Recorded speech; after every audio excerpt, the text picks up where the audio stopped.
Not all villains are truly heartless. Some are shaped by pain, betrayal, or a world that forces them into darkness. Their choices may be questionable, but beneath the surface there's often a deeper story, a fight for survival, a need for justice, or even a longing for redemption. And those seen as antagonists also have moments that reveal a good heart hidden inside their soul. Today, let's take a closer look at 8 villains who aren't so evil after all. Darth Vader. Darth Vader is the perfect example of a villain with a good heart buried beneath layers of darkness. His transformation from Anakin Skywalker to the feared Sith Lord made him one of the most terrifying figures in cinema.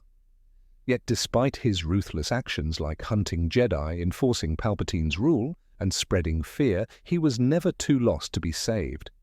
At his core, Vader was driven by love and fear. He turned to the dark side because he wanted to protect Padme, believing that he could gain the power to prevent her death, but instead of saving her, he lost everything, including himself. For years, he drowned in cruelty without any guilt.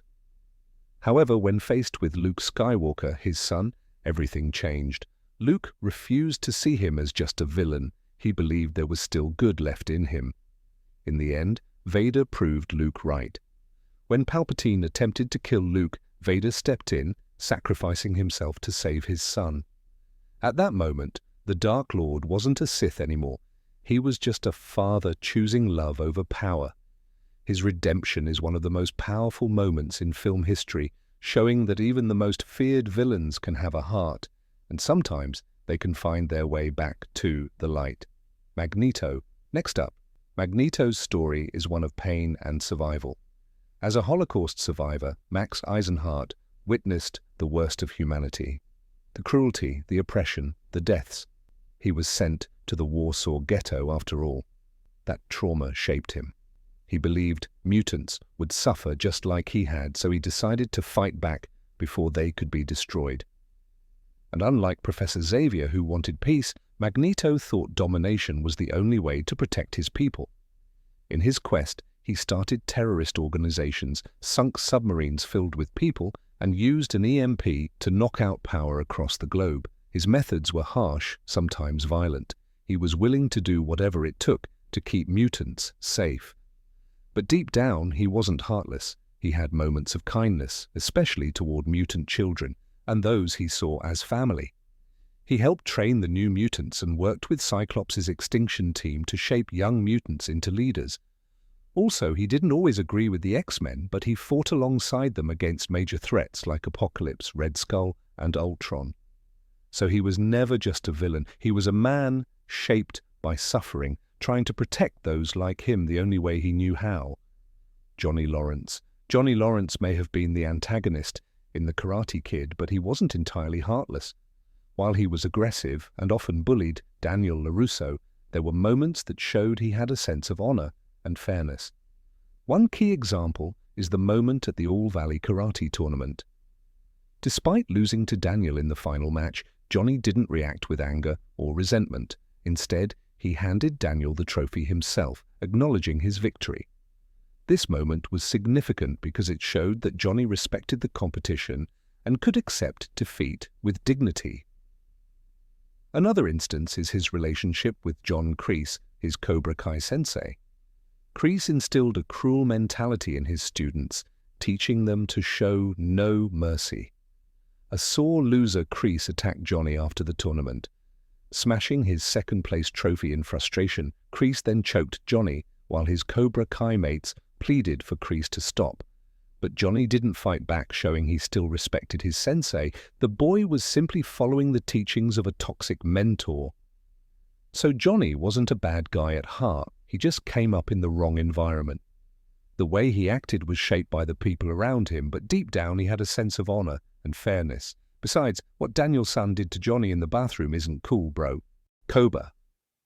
Similarly, Koba is often seen as a villain, but his story is deeply tragic. He didn't hate humans for no reason. His rage came from real pain. He spent years as a test subject in a research facility where he was beaten, burned, and experimented on. Every scar on his body was a reminder of the cruelty he endured. Those experiences didn't just leave physical marks, they consumed his mind, shaping his deep distrust and anger toward humans. But despite his aggression, Koba had moments that revealed his good heart. In Rise of the Planet of the Apes, he fought alongside Caesar to free apes from captivity, showing loyalty and a desire for freedom. He was deeply protective of his fellow apes, especially those who had suffered like him. His hatred for humans stemmed from a belief that they would always exploit and harm his kind. Even in Dawn of the Planet of the Apes, before his descent into violence, Koba tried to warn Caesar about the dangers of trusting humans. He saw their weapons and feared they would betray the apes. Hence, his actions, though extreme, were driven by a desire to protect his people, and he believed that war was the only way to ensure their survival. His downfall came when his hatred blinded him, leading him to betray Caesar. But his motivations were rooted in pain, not evil. He was a victim of human cruelty, and his actions were shaped by a lifetime of suffering. In the end, Koba was not all bad. He was a tragic figure who let his past consume him. Joker. Next we have the Joker. Arthur Fleck is portrayed as a deeply troubled man rather than a traditional villain. His descent into madness was fueled by years of neglect, abuse, and societal rejection. However, despite his violent transformation into the Joker, there were moments that suggested he had a good heart, at least before his breaking point. Arthur started as a man who simply wanted to bring joy to others. He dreamed of being a stand-up comedian and genuinely believed in making people smile. His laughter, involuntary due to a neurological condition, was a reflection of his desire to connect with others. And one of the most telling moments of his kindness was his interaction with his neighbor, Sophie Dumond. He imagined a relationship with her, followed her, but in reality he never harmed her when he realized she truly didn't know him. Arthur also showed compassion toward his co-worker Gary, a little person who was one of the few people who treated him with kindness. That's why even after committing a violent act in front of Gary, Arthur let him go unharmed, acknowledging that Gary was never mean to him. His story is heartbreaking because at the start, he just wanted to be accepted and loved. The violence wasn't who he really was, it was the result of years of suffering. Thus he paints a picture of a man who, before everything fell apart, simply wanted to make people smile. Walter White. Ah yes, Walter White. The anti-hero of Breaking Bad is one of television's most complex characters. Even though he went down a dark path, there were times when he showed he still had a good heart. Granted, it was almost always self-serving, but there was one sacrifice that was very fatherly, and I'm not talking towards his son, Walt Jr. At the beginning of the series, Walter was a high school chemistry teacher struggling to provide for his family. His diagnosis of terminal lung cancer pushed him into the drug trade, but his initial motivation was noble. He wanted to secure his family's financial future. This was a key aspect of his character that made him morally ambiguous rather than purely evil. One of Walter's most significant moments of kindness was his relationship with Jesse Pinkman. Despite their turbulent partnership, Walter often acted as a father figure to Jesse. He saved Jesse from dangerous situations multiple times, including when Jesse was about to be killed by drug dealers. And as I mentioned before, Jane was widely regarded as a toxic influence in Jesse's life, no pun intended. Even when Walter became more ruthless, he still showed concern for Jesse's future and well-being. Another example was his final act in the series.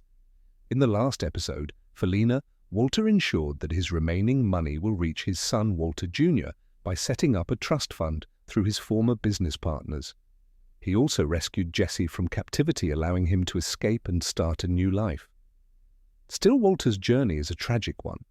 His good intentions gradually became overshadowed by his ego and hunger for power, but his moments of compassion showed that his heart wasn't entirely blackened. Karl Childers.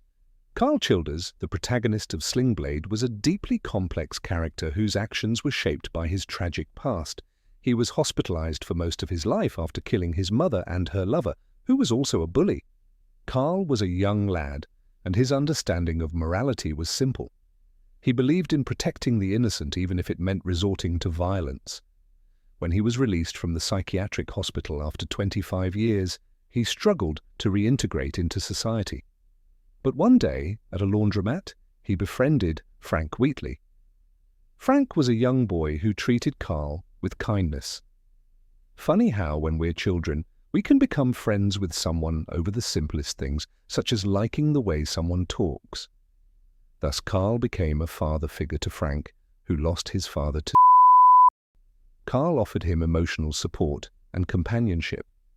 One of the most significant moments that revealed Karl's good heart was his decision to protect Frank from his abusive stepfather, Doyle Hargraves. Doyle was a mean and violent alcoholic, making life unbearable for Frank and his mother. Eventually, Karl recognized the danger Doyle posed and took matters into his own hands. While his actions were extreme, they stemmed from a place of love and concern. Apart from that, his simplicity and quiet wisdom also highlighted his goodness. He enjoyed small pleasures like eating biscuits and French fried potatoes. Speaking in a slow, thoughtful manner, he was a deep thinker. Just ask his other friend Vaughn Cunningham. One of his most memorable quotes is, "I don't reckon I got no reason to." This line showed that Karl did not seek violence. He only acted when he believed it was necessary to protect others. His sacrifice ensured Frank and his mother would be free from Doyle. I'd like to think they went into business with Vaughn, and maybe Frank would get into racing cars in Tokyo. Finally, Roy Batty, the rebellious Nexus 6 leader in Blade Runner, is often seen as a villain. But his story is more layered than that. Roy's primary motivation was survival. As a replicant, he was designed for combat and given a 4-year lifespan, making his existence fleeting and desperate. His journey to find Dr. Eldon Tyrell, his creator, was driven by a desire for more life. But when Tyrell told him that extending his lifespan was impossible, Roy reacted with rage, killing him. While this act was brutal, it stemmed from deep frustration and sorrow rather than pure malice. And one of the most defining moments of Roy's character came at the end of the film. After a tense rooftop chase, Rick Deckard, the Blade Runner assigned to hunt him, was left hanging from a building about to fall to his death. But instead of letting Deckard die, Roy saved him, pulling him up to safety. This act of mercy was unexpected and profound, as it showed that Roy, despite being hunted and doomed, chose compassion over revenge. Also, Roy's final monologue, known as the Tears in Rain speech, is one of the most iconic moments in science fiction cinema. As he sat in the rain knowing his time was up, he reflected on the incredible experiences he had, lamenting that they would be lost forever. His words, "I've seen things you people wouldn't believe," expressed a deep appreciation for life, something that many humans take for granted. And his final act of releasing a dove symbolizing his soul further reinforced his humanity. So villains are often painted as evil, but these characters proved that some have good hearts as well. Each of them committed terrible acts, but also had moments that revealed a deeper, more human side. Perhaps that is why the movies they're in are considered timeless. What are your thoughts on these 8 villains? Do tell in comments section below.